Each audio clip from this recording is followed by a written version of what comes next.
Petroleum, one of the great commodities of our recent times. The black gold, from which we power our way of life.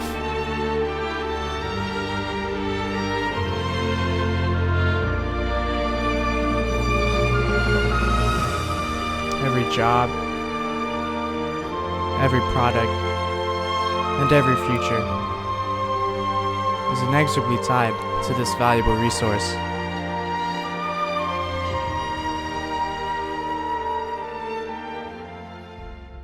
Oil provides the world with the ability to mass produce and create the high standard of living we have today. Oil is needed to provide fuel for transportation, and there are now over 1 billion cars on the planet. One problem is that most of the oil comes from nations that are unreliable or unstable. For example, OPEC nations have historically displayed anti-US sentiment while exporting 40% of the world's oil and holding 80% of the world's known oil reserves. OPEC's output hit a three-year high in November of just over 30 million barrels per day. Higher supply, mostly from Saudi Arabia and its Gulf allies, has kept a limit on oil prices, but they still averaged $107 a barrel this year. The Saudis and others in the Gulf have been pumping more to make up for Libyan output lost to the civil war there. Libya is now increasing production with the cessation of violence. Saudi Arabia now has to decide whether to cut back to make room for rising Libyan output or keep the taps open to bring oil prices down and help stimulate the global economy. Nonetheless, oil is the glue that binds the international community, bringing everyone to the table to establish diplomatic and economic ties. Sure, you know oil and natural gas fuel transportation and comfort. Bet you didn't know oil and natural gas fuel American jobs. 9.2 million of them. Now that's fuel for our economy. These 9.2 million jobs encompass a wide range of educational levels, from the roughneck to the petroleum geologists and engineers. The petroleum industry also requires the hiring of safety, welding, and cleanup companies, creating a broad employment pool. Petroleum-related jobs are indispensable to regional economics such as Texas, Alaska, and California, which are the top 3 exporting states in America, followed by North Dakota, New Mexico, and Oklahoma. Kern County specifically is California's top producing county, with 81% of the state's wells. This is Kern River, one of America's oldest and most prolific oil fields. Thanks to smart technology, oil and natural gas companies are still producing 80,000 barrels a day from this California field, over 100 years after it was discovered.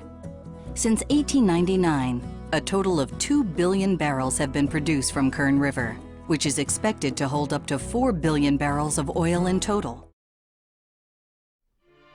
It sits stranded like a giant wounded animal all through the morning, bleeding its cargo of North Slope crude at a rate of 20,000 barrels an hour.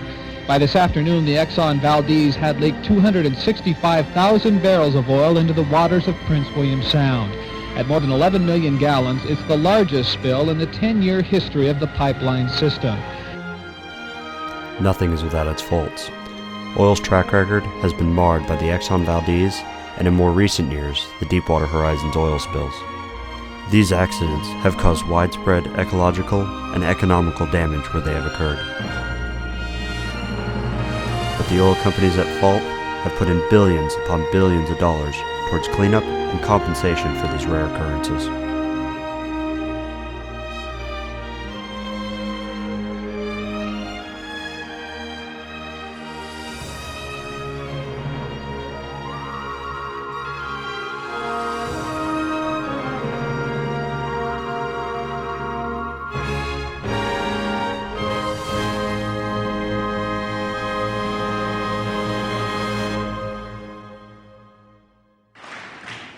Right now, American oil production is the highest that it's been in 8 years.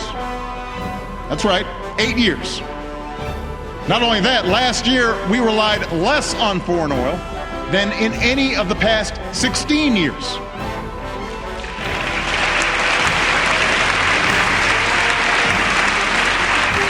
But with only 2% of the world's oil reserves, oil isn't enough. This country needs an all-out, all-of-the-above strategy that develops every available source of American energy. Oil won't be going away anytime soon. Better drilling technology and the discovery of new wells will always keep the taps bursting with oil. We will, however, see that alternative energies will help offset our rapid consumption, ensuring that America's energy needs will be met far into the future.